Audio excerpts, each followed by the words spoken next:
আকাশবাণী কলকাতা। খবর পড়ছি শুভব্রত মুখোপাধ্যায়। বিশেষ খবর। অর্থমন্ত্রী নির্মলা সীতারমণ আজ লোকসভায় 2026-27 আর্থিক বছরের কেন্দ্রীয় বাজেট পেশ করেছেন। বাজেটে কৃষিক্ষেত্রের উন্নয়নে গ্লোবাল বায়োফার্মা শক্তিক্ষেত্রে 10,000 কোটি টাকা বিনিয়োগ, স্বনির্ভর গোষ্ঠীর সহায়তায় সেলফ হেল্প এন্টারপ্রেনিয়র মাঠ গঠন, মহাত্মা গান্ধী গ্রাম স্বরাজ মিশন ও বিকশিত ভারত কর্মসূচির আওতায় উচ্চ পর্যায়ের কমিটি গঠনের কথা ঘোষণা করা হয়েছে। পশ্চিমবঙ্গের ডানকুনি থেকে গুজরাটের সুরাট পর্যন্ত গড়ে তোলা হবে রেলে ডেডিকেটেড ফ্রেট করিডোর। 5টি আঞ্চলিক মেডিকেল হাব ও 3টি নতুন all India institute of Ayurveda গঠনের প্রস্তাবও রয়েছে বাজেটে। 5টি পূর্বোদয় রাজ্যে 5টি পর্যটন গন্তব্য গড়ে তোলা হবে। 1 এপ্রিল থেকে চালু হতে চলেছে নতুন আয়কর আইন। বাজেট পেশের পর শেয়ার বাজারে নিম্নমুখী প্রবণতা। সন্ত গুরু রবিদাসের জন্মবার্ষিকী উপলক্ষে প্রধানমন্ত্রী নরেন্দ্র মোদী আজ পাঞ্জাব সফরে যাচ্ছেন। আসছে বিস্তারিত খবরে। অর্থমন্ত্রী নির্মলা সীতারমণ আজ লোকসভায় 2026-27 আর্থিক বছরের কেন্দ্রীয় বাজেট পেশ করেছেন। প্রধানমন্ত্রী নরেন্দ্র মোদীর নেতৃত্বাধীন তৃতীয় এনডিএ সরকারের এটি তৃতীয় budget. On the sacred occasion of Magh Purnima and the birth anniversary of Guru Ravidas, I present the budget for the year 2026-2027.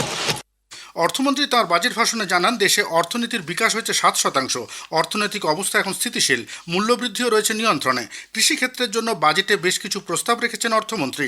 Global বা আন্তর্জাতিক বায়োফার্মা শক্তি ক্ষেত্রে 10,000 কোটি টাকা বিনিয়োগ করা হবে। উৎপাদনশীলতা বৃদ্ধির লক্ষ্যে কোকোনাট প্রমোশন স্কিমও ঘোষণা করেছেন অর্থমন্ত্রী। কাজু উৎপাদনে দেশকে স্বনির্ভর করে তুলতে আরও একটি কর্মসূচিও গ্রহণ করা হচ্ছে। Enhance farmers' incomes and create new employment opportunities. We will support high-value crops such as coconut, sandalwood, cocoa, cashew in the coastal areas, agar trees in northeast, and nuts such as almonds, walnuts, and pine nuts in our hilly regions. চন্দন কাঠ উৎপাদন বৃদ্ধির লক্ষ্যে চন্দন গাছের চাষ বাড়াতে সংশ্লিষ্ট রাজ্য সরকারের সঙ্গে কেন্দ্র সহযোগিতা করবে বলেও বাজেটে প্রস্তাব দেওয়া হয়েছে। স্বনির্ভর গোষ্ঠীর সহায়তায় সেলফ হেল্প এন্টারপ্রেনিয়র মাঠও গঠন করা হবে। কৃষিজ সম্পদ বিকাশের লক্ষ্যে ভারত বিস্তার এআই টুল গঠনের কথাও ঘোষণা করেছেন অর্থমন্ত্রী। আত্মনির্ভর ভারত গঠনের লক্ষ্যে চালু করা হবে জাতীয় ফাইবার স্কিম বা তন্তু প্রকল্প। বস্তু ক্ষেত্রে সম্প্রসারণের লক্ষ্যে জাতীয় হ্যান্ডলুম ও হ্যান্ডিক্রাফট কর্মসূচি গ্রহণ করা হবে, যার মাধ্যমে কর্মসংস্থানের সুযোগও সৃষ্টি হবে। খাদি ও হ্যান্ডলুম ক্ষেত্রকে আরও শক্তিশালী করে তুলতে মহাত্মা গান্ধী গ্রাম স্বরাজ মিশনের কথা ঘোষণা করেন অর্থমন্ত্রী। বস্ত্রশিল্পে আধুনিকীকরণের সমর্থ প্রকল্পেরও প্রস্তাব রয়েছে অর্থমন্ত্রীর ভাষণে। I propose to launch the Mahatma Gandhi Gram Swaraj initiative to strengthen khadi, handloom and handicrafts. This will help in global market linkage and branding. It will streamline and support training, skilling, quality of process and production. This will benefit our weavers, village industries, one district, one product ODOP initiative and also our rural youth. বিকশিত ভারত কর্মসূচির আওতায় banking ক্ষেত্রের জন্য একটি উচ্চ পর্যায়ের committee গঠনের কথা ঘোষণা করেছেন অর্থমন্ত্রী। আত্মনির্ভর ভারত গঠনের লক্ষ্যে বর্তমানে যে সমস্ত প্রকল্প চলেছে তার জন্য আরও 2,000 কোটি টাকা বরাদ্দ করা হয়েছে এবারের বাজেটে। অতি ক্ষুদ্র ও মাঝারি শিল্পক্ষেত্র এমএসএমইর জন্য বেশ কিছু সহায়তার কথা ঘোষণা করা হয়েছে এই বাজেট ভাষণে। 10,000 কোটি টাকা ক্ষুদ্র ও মাঝারি শিল্পক্ষেত্রের বিকাশের জন্য ধার্য করা হয়েছে। এছাড়াও তিনি আত্মনির্ভর ভারত প্রকল্পে 2,000 কোটি টাকা অতিরিক্ত বরাদ্দের প্রস্তাব করেছেন। পাশাপাশি তিনি এমএসএমই ক্ষেত্রে নগদ তারল্য বজায় রাখার জন্য ট্রেডস প্ল্যাটফর্মের ব্যবহারের কথা বলেন। পেশাদার প্রতিষ্ঠানগুলিকে স্বল্পমেয়াদী কোর্স এবং মডিউল ডিজাইনের সহায়তা করতে সরকার কর্পোরেট মিত্রদের একটি ক্যাডার গড়ে তুলবে বলেও শ্রীমতী সীতারমণ জানান। অমৃত সরোবর প্রকল্পের আওতায় 500টি সুসংহত জলাশয় গড়ে তোলার উদ্যোগ নেওয়া হবে বলে মন্ত্রী জানিয়েছেন। দেশের পূর্বাঞ্চল থেকে পশ্চিমাঞ্চল অর্থাৎ পশ্চিমবঙ্গের ডানকুনি থেকে গুজরাটের সুরাট পর্যন্ত গড়ে তোলা হবে রেলের একটি ডেডিকেটেড ফ্রেট বা পণ্য corridor. We will undertake initiatives for integrated development of 500 reservoirs and Amrit Sarovars to strengthen the fisheries value chain in coastal areas and enable market linkages involving startups and women-led groups together with fish farmer producer organizations. বিভিন্ন শহরের মধ্যে 7টি high speed rail corridor গড়ে তোলা হবে বলে অর্থমন্ত্রী জানান। বিরল খনিজ স্থায়ী চুম্বকের জন্য গৃহীত প্রকল্প সম্পর্কে বলতে গিয়ে শ্রীমতী সীতারামন খনিজ সম্পদে সমৃদ্ধ ওড়িশা, কেরালা, অন্ধ্রপ্রদেশ এবং তামিলনাড়ু রাজ্যকে খনিজ উত্তোলন, প্রক্রিয়াকরণ এবং গবেষণা ও উৎপাদনে উৎসাহিত করার জন্য বিশেষ বিরল খনিজ করিডোর স্থাপন করতে সহায়তা করার প্রস্তাব দিয়েছেন। স্বাস্থ্যক্ষেত্রে বিকাশের লক্ষ্যেও বেশ কিছু পদক্ষেপের প্রস্তাব রেখেছেন অর্থমন্ত্রী বাজেট ভাষণে। বেসরকারি ক্ষেত্রের সঙ্গে সহযোগিতায় 5টি আঞ্চলিক মেডিকেল হাব গড়ে তোলা হবে। এছাড়াও গঠন করা হবে 3টি নতুন all India institute of Ayurveda. To promote India as a hub for medical tourism services, I propose to launch a scheme to support states in establishing 5 regional medical hubs in partnership with the private sector. These hubs will serve as integrated healthcare complexes that combine medical, educational and research facilities. They will have Ayush centers, medical value tourism facilitation centers and infrastructure for diagnostics, post-care and rehabilitation. পশু হাসপাতালের সহায়তার জন্য ঋণ ভিত্তিক মূলধনী ভর্তুকির প্রস্তাবও রয়েছে এবারের বাজেটে। সহায়ক স্বাস্থ্যক্ষেত্রে যে সমস্ত প্রতিষ্ঠান রয়েছে সেগুলি আরও উন্নত মানের গড়ে তোলা হবে। প্রবীণদের চিকিৎসার জন্য বেশ কিছু ব্যবস্থা গ্রহণের কথা ঘোষণা করা হয়েছে এবারের বাজেটে। শিক্ষা ও কর্মসংস্থানের লক্ষ্যে উচ্চ পর্যায়ে স্থায়ী কমিটি গঠনের প্রস্তাব রাখা হয়েছে এই বাজেটে। ক্রিয়েটিভ টেকনোলজি বা সৃজনশীল প্রযুক্তি কেন্দ্র গঠনের প্রস্তাব রাখা হয়েছে বাজেট ভাষণে। নতুন জাতীয় ইনস্টিটিউট অফ ডিজাইন গড়ে তোলা হবে। প্রতিটি জেলায় গঠিত হবে একটি করে মেয়েদের হোস্টেল। প্রধান শিল্পক্ষেত্র ও লজিস্টিক করিডোরে গঠন করা হবে 5টি university township. National institute of hospitality গঠনের প্রস্তাবও রয়েছে এবারের বাজেটে। 20টি প্রধান পর্যটন কেন্দ্রে 10,000 গাইডের দক্ষতা বিকাশের লক্ষ্যে পাইলট প্রকল্পেরও প্রস্তাব রয়েছে এই বাজেটে।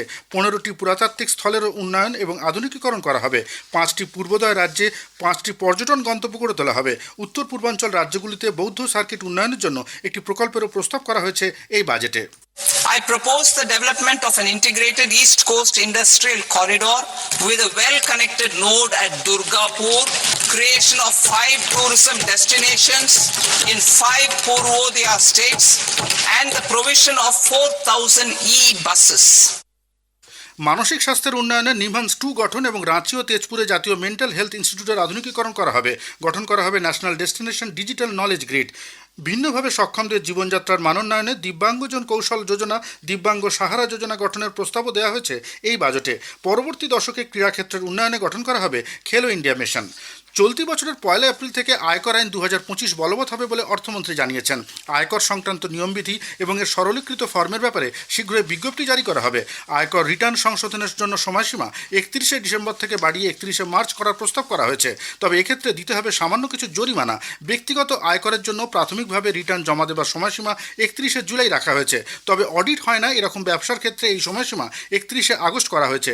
ক্ষুদ্র করদাতাদের বিদেশে থাকা সম্পদ ঘোষণার জন্য এককালীন 6 মাস সময় দিয়েছেন অর্থমন্ত্রী।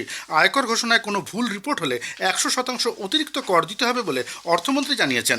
2026-27 অর্থবর্ষে অর্থ কমিশন মারফত রাজ্যগুলিকে 1,40,000 কোটি টাকার সহায়তা প্রদান করা হবে।